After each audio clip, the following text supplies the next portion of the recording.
Grand show RTB, nous écrivons les derniers actes de ce premier tableau et nous ouvrons le chapitre consacré à un secteur tout autant stratégique que les précédents.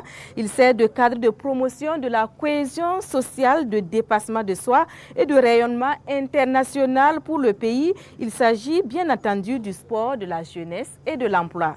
Et accueillons celui qui a la charge d'implémenter la vision de la révolution progressiste populaire en matière donc de sport, de jeunesse et d'emploi, et j'ai nommé Roland Somda.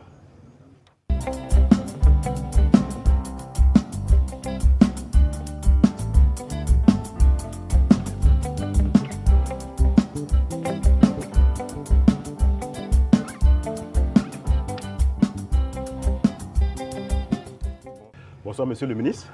Bonsoir, monsieur Somda. Merci d'être là avec nous, en tout cas pour nous faire le point de l'action de votre département. Vous êtes arrivé sportivement avec l'escorte. Ensemble, nous allons révisiter les faits marquants de votre département en 2025. Oui, Mathieu Somda, 2025, une année aux fortunes diverses pour nos sportifs, avec cependant de belles victoires plaçant le Burkina Faso parmi les nations sportives. 2025 aura également vu de grandes réalisations sportives et la mise en route de grands chantiers. 2025 aura aussi confirmé une orientation forte, investir dans le capital humain pour faire de lui un moteur de souveraineté, de stabilité et de développement durable. Retour sur quelques faits marquants du ministère en charge des sports avec Ibrahim Diallo. En 2025, le sport burkinabé a conjugué performance, symbole fort et rayonnement international. Des titres, des héros, des infrastructures et surtout une jeunesse qui prend le relais. Une année charnière qui inscrit le Burkina Faso dans une nouvelle ère sportive avec l'initiative présidentielle. Sous les directives du président du Faso, chef de l'État, le capitaine Ibrahim Traoré, le Burkina amorce la construction de 13 académies sportives modernes, une par région, la construction d'un stade olympique de 15 000 places à Bobo-Dioulasso, la rénovation et l'équipement d'infrastructures existantes avec matériel moderne et systèmes de gestion et maintenance durable.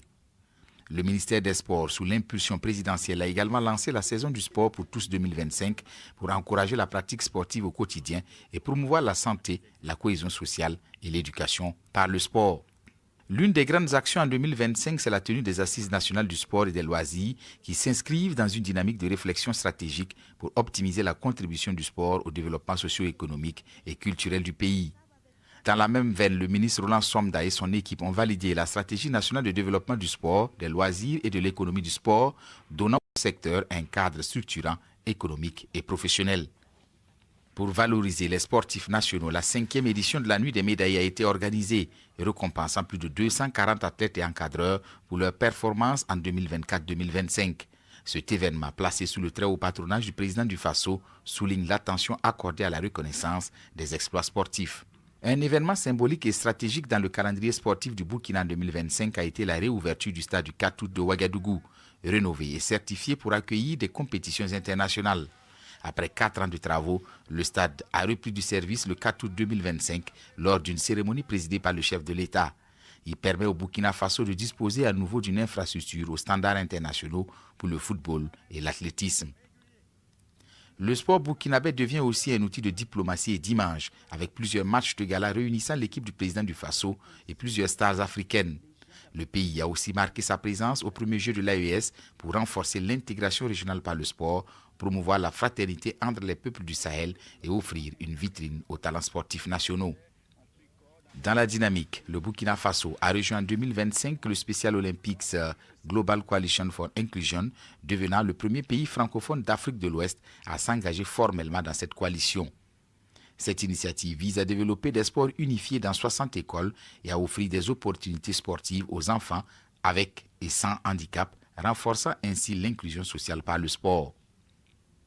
Les 3e Jeux de la relève sportive ont constitué l'un des moments forts de la politique de détection des jeunes talents au Burkina en 2025, rassemblant plus de 2000 jeunes dans 7 disciplines sportives. Ils ont permis au ministère des Sports d'identifier, d'évaluer et d'orienter les jeunes athlètes promoteurs vers des structures de formation plus adaptées. L'année 2025 est clairement sous le sceau de la domination nationale avec Raïmo FC qui a réalisé un triplé historique face au Foot Ligue 1, Coupe du Faso et Super Coupe AJSB. Sur la scène mondiale, l'haltérophile burkinabé Zambadi s'est illustré brillamment lors des championnats du monde de powerlifting en Russie, Il a remporté 3 médailles d'or et établi un nouveau record du monde au dips ou épaulé jeté. L'année 2025 marque la fin de la carrière des plus grands champions burkinabés, Hugues Fabrice Zango. Après les mondiaux de Tokyo, les talons volants un chapitre majeur de l'histoire du triple saut burkinabé mondial. Il prend sa retraite sportive après 14 ans de carrière. Zango est le premier médaillé d'or olympique du Burkina Faso, double champion du monde, multiple médaillé africain. Dans le même temps, la relève s'affirme. Sita Sibiri bat des records nationaux et s'impose comme l'un des grands espoirs de l'athlétisme burkinabé. Au chapitre cyclisme, la RTB a montré la voie à suivre en 2025 avec l'organisation du premier Grand Prix RTB remporté par Soumaïla Il-Boudou de la JCK sous le thème « Pédaler ensemble pour une nation unie et solidaire ». Un exercice qui a permis à Paul Domo d'endosser le maillot jaune du Tour du Faso 2025 avant d'être sacré meilleur cycliste amateur africain de l'année quelques semaines plus tard à Kigali.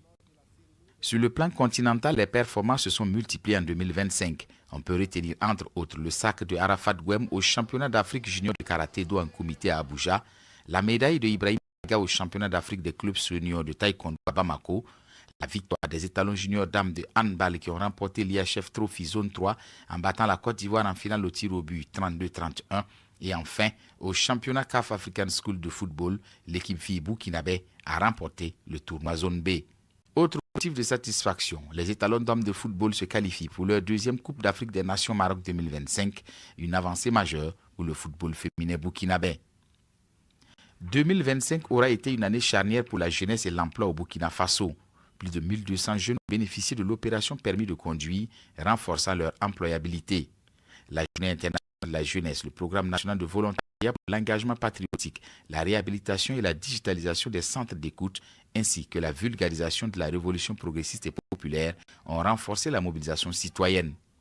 L'initiative référant opportunités, insertion et la participation au salon de l'entrepreneuriat de l'AES à Bamako ont ouvert de nouvelles perspectives économiques. Enfin, sur le volet emploi, plus de 11 000 jeunes ont été placés en stage. La stratégie nationale de l'emploi a été disséminée sur l'ensemble du territoire et de nombreux projets ont été financés par le fonds Faso Kounawili. Voilà, monsieur le ministre, ce n'est qu'un résumé, tant l'année a été riche dans votre département ministériel. Mais la dernière partie du reportage montre clairement la place de la jeunesse dans la vision révolutionnaire du Burkina Faso. Alors, merci. Alors, je voudrais saluer votre tribune et indiquer tout l'honneur qui est mien de prendre part à cette tribune de redevabilité pour regarder dans le miroir des réalisations de 2025 du département en charge des sports, de la jeunesse et de l'emploi. Alors, il faut indiquer qu'en 2025, nous avons reçu des orientations stratégiques et des instructions très claires de leurs excellences, le capitaine Ibrahim Traoré, président du FASO, et le camarade Premier ministre. Voilà, et une année s'inscrit sous le signe de l'accélération et de la performance. Alors donc, partant de cela, nous avons pu regarder ensemble à travers le spot quelques réalisations. Et je m'en voudrais de ne pas revenir sur certains points majeurs, à savoir l'emblématique stade du 4 août, ce qui paraissait impossible, mais donc sous les orientations très éclairées du camarade président, qui nous a accordé tout son soutien. Alors nous avons pu parvenir à ce résultat. Et nous apprécions à juste titre quel engouement cela a pu mobiliser au sein de tout le peuple burkinabé. Alors à travers cela, ce n'est pas uniquement une infrastructure sportive qui a été rénovée. Il faut noter aussi que c'est toute une économie locale qui a repris vie. Et quand on sait que c'est également la fin de l'exil sportif, avec tout ce qu'il y avait comme conséquence en termes de ressources déboursées lorsque nous devrions accueillir des matchs à l'extérieur. Alors donc cela aussi aura permis à notre 11 national de communier avec le public burkinabé. Et ceci est très important. Alors je voudrais aussi aborder en matière de jeunesse et la réhabilitation des centres d'écoute et de dialogue dans les régions du Burkina Faso.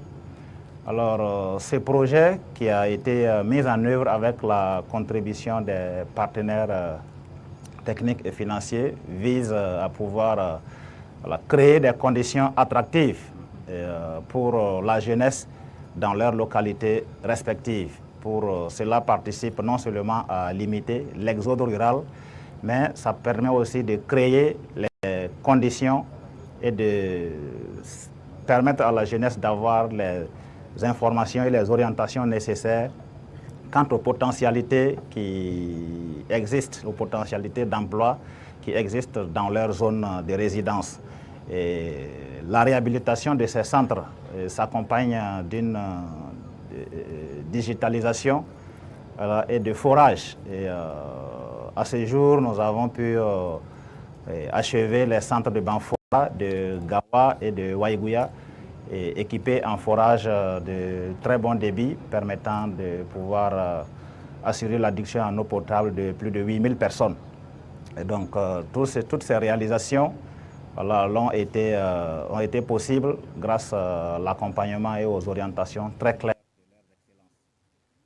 L'occasion est belle pour nous de saisir cette tribune pour saluer tous les collaborateurs qui ont mis du cœur à l'ouvrage, qui ont mis la main à la pâte pour que nous puissions atteindre tous ces résultats au titre de l'année 2025.